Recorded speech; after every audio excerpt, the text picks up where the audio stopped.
Hello everyone, welcome to my YouTube channel. So guys, मैं हूं R B Gautam और आप देख रहे हैं YouTube channel the R B internet. तो गाइज, आज की वीडियो में आपको बताने वाला हूं कि डिस्ट्रिक्ट की तरफ से प्रमाण पत्र बनाने का प्रोसेस चेंज कर दिया गया है। पहले एक ओटीपी से कार्य होता था, लेकिन अब बिना 2 ओटीपी के कार्य आपका नहीं हो पाएगा। जिनके पास सीएससी आईडी यानी डिजिटल पोर्टल सेवा का आईडी एंड पासवर्ड है और वो लोग ई डिस्ट्रिक्ट के आईडी का रजिस्ट्रेशन करके आईडी और पासवर्ड मिल गया है, तो उसके तहत आप किस तरीके से एक निवास प्रमाण पत्र बनाएंगे आज की इस वीडियो में हम दिखाने वाले हैं। तो चलिए शुरू करते हैं।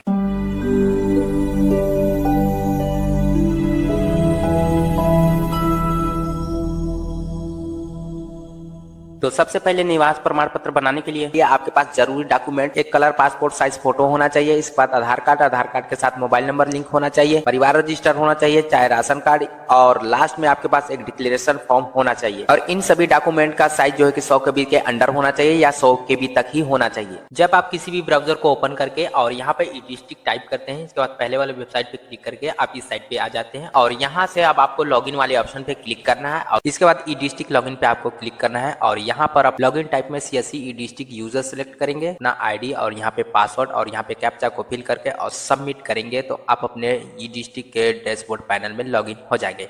अब यहाँ से जितने भी प्रमाण पत्र और जितने भी सर्विसेज हैं ई डिस्ट्रिक्ट के सभी यहाँ से एक्सेस कर सकते हैं। डोमिसाइल सर्टिफिकेट यानी निवास प्रमाण पत्र अप्लाई करने के लिए आपको प्रमाण पत्र सेवा में आना है और यहाँ पे निवास प्रमाण पत्र पे क्लिक करना है। इसके बाद ऊपर में आधार नंबर और नीचे आपको कैप्चा को फिल करके और डिक्लेरेशन चेक बॉक्स पे टिक करके और सबमिट वाले ऑप्शन पे क्लिक करेंगे तो आपके रजिस्टर्ड मोबाइल नंबर पर यूआईडीआई की तरफ से जो भी आधार कार्ड के साथ मोबाइल नंबर लिंक होगा उस पे 6 डिजिट का ओटीपी सेंड किया जाएगा। आपको यहाँ पे फिल करके और सबमिट कर देना है तो आपके सामने इस तरीके से पूरा फॉर्म खुल करके आ जाएगा निवास प्रमाण पत्र बनाने के लिए। अब इस फॉर्म को पूरी तरीके से हिंदी में आपको फिल करना है। तो सबसे पहले इस फॉर्म को भरने के लिए आपको ऊपर में ग्रामीण और नगरीय दिख रहा है। अगर आप गाँव से हैं तो ग्रामीण टिक करेंगे और अगर आप शहर से हैं तो नगरीय पर टिक करेंगे। इसके बाद हिंदी और इंग्लिश में यहाँ पे नाम आ जाता है। ये आपके आधार कार्ड में जैसा भी होता है ये ऑटोमेटिक यहाँ पे फैच कर लेता है, इसमें आप कोई बदलाव नहीं कर सकते। फिर पिता, पति और संरक्षक के नाम में अगर आपके पिता हैं तो पिता का नाम लिखेंगे और अगर आपका शादी हो गया तो यहाँ पे पति का नाम लिखेंगे और अगर आपके पिता और पति कोई नहीं है तो संरक्षक में आप अपने माता का भी नाम लिख सकते हैं या तो फिर किसी और का नाम लिख सकते हैं जो आपके गार्जियन के रूप में है। इसके बाद माता के नाम में माता का नाम यहाँ पे फिल करना है।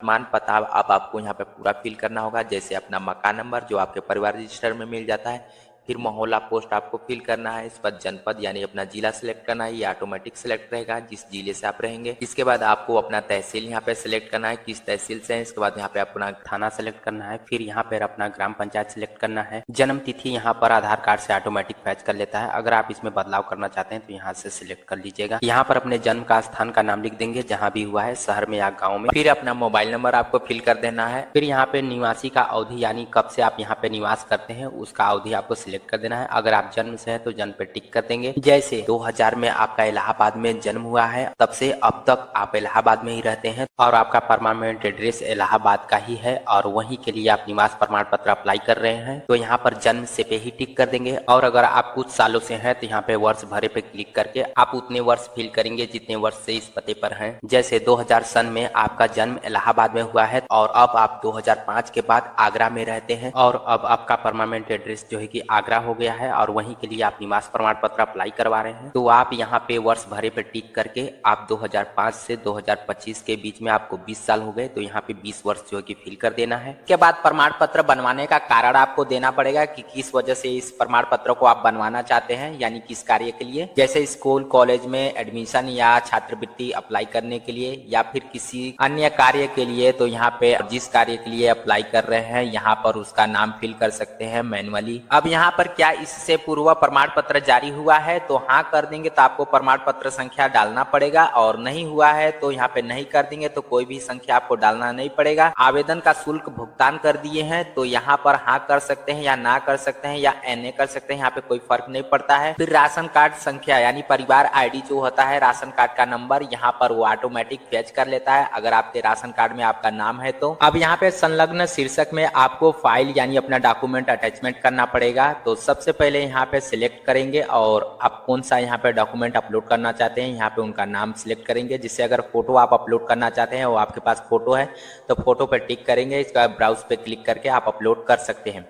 और अगर आपके पास फोटो नहीं है तो आप चाहते हैं कि आपका आधार कार्ड वाला फोटो ही आपके इस प्रमाण पत्र पे आए, तो यहाँ पे एक बॉक्स लिखा हुआ है कि आधार कार्ड में उपलब्ध फोटो अपलोड करने हेतु यहाँ पे टिक करें, तो इस बॉक्स पे टिक कर देंगे तो जो भी आपके आधार कार्ड में फोटो अपलोड है, यानी आपके आधार कार्ड में जो भी फोटो है वही फोटो इस प्रमाण पत्र पर आएगा और यही फोटो इस पे अपलोड हो जाएगा। इसके बाद अब अपलोड करना हमें स्वप्रमाणित घोषणा पत्र, तो इस पे टिक करेंगे। इसके बाद ब्राउजर पे क्लिक करेंगे, अब जहां भी फाइल है उसको सिलेक्ट करेंगे। इसके बाद अपलोड वाले बटन पे क्लिक करेंगे तो इस तरीके से अपलोड हो जाएगा। अब यहाँ पे हमें अपलोड करना है राशन कार्ड का कॉपी या तो फिर वोटर आईडी कार्ड या तो फिर आपके पास परिवार रजिस्टर होना चाहिए। तो इनमें उसका नाम नहीं है तो यहाँ पे अन्य पे टिक करेंगे। इसके बाद उसका नाम दे करके और यहाँ पे डॉक्यूमेंट अपलोड कर लेंगे। लेकिन हमारे पास अभी यहाँ पे परिवार रजिस्टर के लिए ग्राम पार्षद द्वारा प्रमाण पत्र कोई भी अवेलेबल होना चाहिए। जैसा मेरे पास एक परिवार रजिस्टर है तो यहाँ पे ग्राम पार्षद वाला जो है कि इसको सिलेक्ट कर लेंगे। फिर ब्राउजर पे क्लिक करके जहां भी डॉक्यूमेंट है उसको सिलेक्ट करके और अपलोड वाले बटन पे क्लिक करेंगे तो इस तरीके से अपलोड हो जाएगा। तो अब हमें आधार कार्ड अपलोड करना है तो आधार कार्ड का नाम इसमें नहीं है, दोबारा से अन्य पे टिक करेंगे। इसके बाद यहाँ पर भी उसका हम नाम देंगे। इसके बाद फिर से ब्राउजर पे क्लिक करके अपना फाइल सिलेक्ट करेंगे। इसके बाद अपलोड वाले बटन पे क्लिक करेंगे तो इस तरीके से अपलोड हो जाएगा। अगर सिलेक्ट करने में कोई गलत फाइल अपलोड हो गया है तो उस फाइल के नाम के आगे जो बॉक्स बना हुआ है उस पर टिक करेंगे तो ऑटोमेटिक डिलीट हो जाएगा। फिर उसी तरीके से ब्राउज पे क्लिक करके अपने फाइल को सिलेक्ट करके और अपलोड वाले बटन पे क्लिक करेंगे तो दोबारा से अपलोड हो जाएगा। अब आपको अपने फॉर्म को अच्छे तरीके से जांच लेना है कि किसी प्रकार का कोई गड़बड़ी तो नहीं है। अगर किसी भी प्रकार का कोई गलती है तो यहीं से एडिट कर लीजिए, नहीं तो आप आगे जा करके नहीं एडिट कर पाएंगे। इसके बाद जो ये कैप्चा लिखा है सेम इसी तरीके से इस कैप्चा को यहाँ पे इस बॉक्स में फिल कर देंगे। इसके बाद दर्ज करे वाले ऑप्शन पे क्लिक करेंगे तो आपके सामने आपके फॉर्म का पूरा प्रीव्यू खुल करके आ जाएगा। यहाँ से आप नीचे स्क्रॉल करेंगे। इसके बाद एक बार आपको और चांस मिलता है, अगर किसी प्रकार का फॉर्म में गलती है तो यहाँ पे संशोधन वाले पे क्लिक करके आप अपने फॉर्म को दोबारा से संशोधन कर लेंगे। और अगर कोई गलती नहीं है तो दर्ज करे वाले ऑप्शन को आपको दोबारा से क्लिक करना है। फिर CSC ID को वॉलेट में आपको रिडायरेक्ट कर देगा। ये पहले पेमेंट गेटवे पे आपको रिडायरेक्ट कर देता था, लेकिन अब आपके मोबाइल नंबर पे OTP जाता है। आपको यहाँ पे फिल करके और वेरीफाई OTP पे क्लिक करेंगे तब जा करके आपको पेमेंट गेटवे पे रिडायरेक्ट करता है। इसके बाद यहाँ पे आपको CSC ID का पासवर्ड डालने के लिए आएगा। अगर आप बार बार डॉक्यूमेंट बना करके पेमेंट कटा रहे हैं तो आपके सामने इस तरीके से आएगा। आपको प्रोसीड वॉलेट पे आपको क्लिक करना है। यहाँ पर आपके CSC ID के वॉलेट में कितना बैलेंस है यहाँ पे शो हो जाता है और इस प्रमाण पत्र के लिए कितना पेमेंट कटेगा यहाँ पर आपको दिख जाता है। इसके बाद यहाँ पे वॉलेट पिन अपना दर्ज करना है जो भी CSC ID का है। इसके बाद पे पे क्लिक करेंगे तो आपका पेमेंट इस तरीके से पेमेंट आपका सक्सेसफुल कंप्लीट हो जाएगा। अब आपको इसको आगे अधिकारी के यहाँ फॉरवर्ड करना होगा तो आपको यहाँ पे प्रोसीड टू फॉरवर्ड पे क्लिक करना है तो आगे ये अथॉरिटी के पास फॉरवर्ड हो जाएगा। अब आगे काम जो है कि तहसीलदार का है। अब आपका यहाँ से काम खत्म हो गया। अब आप इस पावती रसीद को अपने कंप्यूटर में सेव करके रख लेंगे या फिर आप क्लाइंट को इसको प्रिंट करके प्रिंटर द्वारा दे सकते हैं। अप्लाई होने के बाद 10 से 15 दिन के अंदर निवास प्रमाण पत्र आपका जारी हो जाता है। फॉर्म को अप्लाई करने के बाद अगर किसी वजह से आप अगर पावती रसीद यानी एक्नॉलेजमेंट को डाउनलोड नहीं कर पाते हैं, साथ ही इस फॉर्म का स्टेटस चेक करने के लिए या फिर फॉर्म को अप्लाई करते समय बीच में नेटवर्क इशू या टेक्निकल इशू के वजह से लैपटॉप मोबाइल बंद या कट जाता है तो उसको बाद में भी डाउनलोड करने के लिए आपको होम पेज पे आ जाना है। इसके बाद अप्लाई करते समय किसी वजह से कट जाता है तो आपको होम पेज पे आकर के पेंडिंग एप्लीकेशन में आना है। इस बार जिस सर्विस के लिए आप अप्लाई कर रहे थे उस पर क्लिक करेंगे तो नीचे आपको एप्लीकेशन पेंडिंग में मिल जाता है।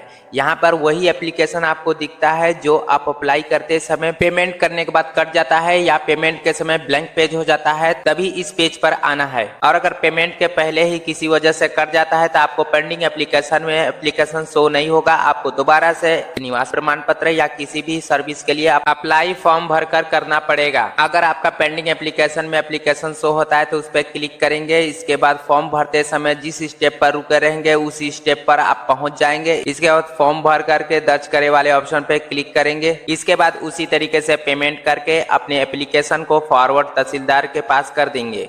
फिर अप्लाई करने के बाद आपके रजिस्टर्ड मोबाइल नंबर पर उसका आवेदन संख्या प्राप्त हो जाता है। उस आवेदन संख्या नंबर से आप अपने एप्लीकेशन ट्रैक कर सकते हैं या फिर उससे अपना पावती रसीद डाउनलोड कर सकते हैं। और अगर किसी वजह से आपके मोबाइल नंबर पर जो आवेदन संख्या SMS के द्वारा प्राप्त होता है आप उसे किसी वजह से उड़ा देते हैं तो आप एक दिन बाद इसी पेज पर आएंगे। इसके बाद MIS रिपोर्ट पे आपको क्लिक करना है। अब जिस सर्विस के लिए आप अप्लाई कर रहे थे उस पर आप क्लिक करेंगे तो आपके सामने ID लेने के बाद बाद जितने एप्लीकेशन आप अप्लाई किए हैं, चाहे पेंडिंग हो चाहे कंप्लीट हो, सारे एप्लीकेशन आपको यहीं पे शो हो जाते हैं और उसी के सामने आपका आवेदन संख्या मिल जाता है। आपको उसको कॉपी करके और सीधे इसी होम पेज पे आ जाना है।